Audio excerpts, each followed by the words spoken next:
back to the Bookbibuli podcast. Today, we have with us Anandi Mehrotra, a 16-year-old who started her journey in writing 3 years ago. In 2019, before our lives were rudely interrupted by the pandemic, she was chosen to be one of the 7 people to attend one of the most well-known literature festivals in the world, the Jaipur Literature Festival. In 2022, she published a book by the name of Her Closest Strangers, which is a gripping novel about love, heartbreak, friendship, and betrayal, and is a must-read for fans of thrillers. So, Anandi, tell us, what inspired you to write at such a young age in the first place? So basically, my mom got me into reading at a very young age, and books eventually became my entire world. I was simply in awe of the way some authors waved words in such a compelling manner. And I went from being a kid who used to get scolded for not reading books at all and spending all her time in front of the television to being a kid who would get scolded for reading books way past my bedtime and who would just plead for 15 more minutes of reading time. And then of course once I got a Kindle, it was all staying up till 4 under the covers just reading and trying to finish a series that I had started the same day.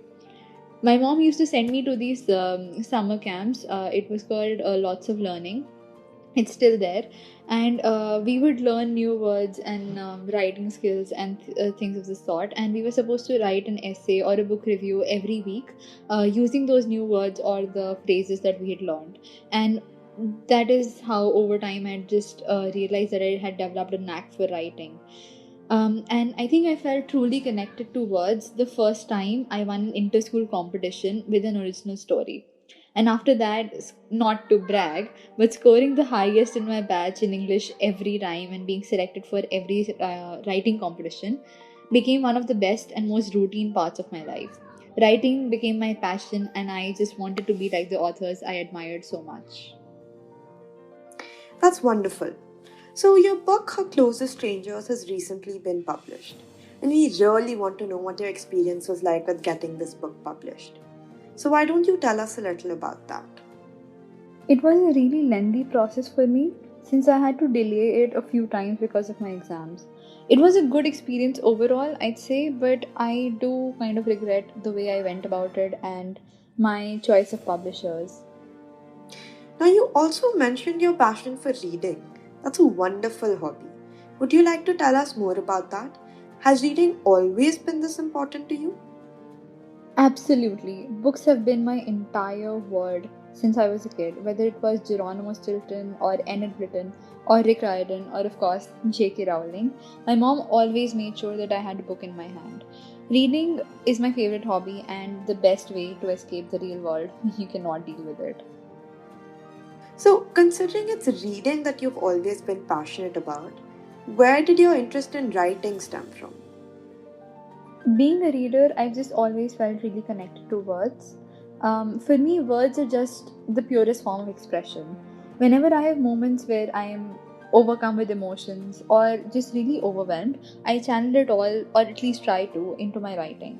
And for me, it's just the best escape. And after that, it's cliche, but I do feel a little better and slightly lighter, so as to say. That's lovely to hear. But tell me, is writing merely a hobby or is it something you would like to make a career out of? Or if not, then do you have an alternative career in mind? So growing up, I obviously went through a ton of career choices, but writing was actually something that I had never really considered as a profession, even after I had found my flair for writing. It's only for the past couple of years that I've been wanting to pursue something in that area, maybe in literature or in journalism or something of the sort. But the sad truth is that journalism and literature in general is just a really unreliable industry. So I can't exactly choose it as the one thing that I want to go for. Having said that, I actually am a science student and maths is my main subject. I absolutely love maths and it's kind of my forte. So right now the course that I have in mind is data analytics, and the career that has been really appealing to me is actuarial sciences or an actuary. So Maybe once I am somewhat settled in life, I would definitely love to turn to journalism and give it a shot. And if it does not work out, well, at least I'll still have something to fall back on. Yes, that does make sense. So, talk to me about your publishing journey. You mentioned that you had some regrets about how you went about it. What were some difficulties you faced, or some of the nuances of self publishing that you realized along the way? The nuances of self-publishing, oh my god, I can already think of so many. But okay, first and foremost, it is extremely expensive. So even if you go for something which is just moderately good, something that isn't out of this world and amazing, something that's just okay and doable, it's still going to cost you a fortune. Honestly, I just heard good things about self publishing, and I just heard that you do have to pay some amount of money, but ultimately it's the better option if you're a first time author, especially because traditional authors, they only consider people that have been working with them for a very long time, or if your script is absolutely exceptional. But honestly, having done it myself now, I think that it's just you paying a ridiculous amount of money for people to just put your book online on different platforms, which is something that you can do through Amazon also, because Amazon offers the same thing for a significantly better price. Secondly, the amount of work that you have to do. Unless you can afford to hire an editor, you're going to have to do all the editing yourself. And even if you go through the book like several times, I mean, by several times, I mean like 2 or 3 times at least, you're still going to miss some things. And so, what I did was, I did not hire an editor, it was just me and my best friend working on the script 2 days before the submission. And it was honestly really tedious, so that is something I would not recommend to anybody. And lastly, the marketing. There is a huge difference in the way the traditional publishers market their books and the way self-publishing agencies do it for you. For example, I was made a ton of promises about how they would market my book, how it would be available in several countries, and it would be available in 100 and something bookstores in India, and a couple thousand bookstores around the world. And it's been 2 years since the book has been published, and I can safely say that it was most definitely the wrong decision for me, at least. I was told that my book would show up on readers' suggested reading books, and it would have a sponsored ad section on the Amazon app and on Facebook and on other platforms as well. But so far, I haven't seen any of that happening. And I did reach out to them several times about this, but first it was the lockdown, and it's also been a year since the lockdown has ended and things have gone back to normal. But still, they haven't held up their end of the deal. So my experience with self-publishing has definitely not been the best. That's very insightful. Okay, so now we come to your journey of writing.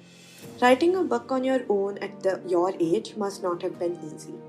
Would you want to share the ups and downs of your journey?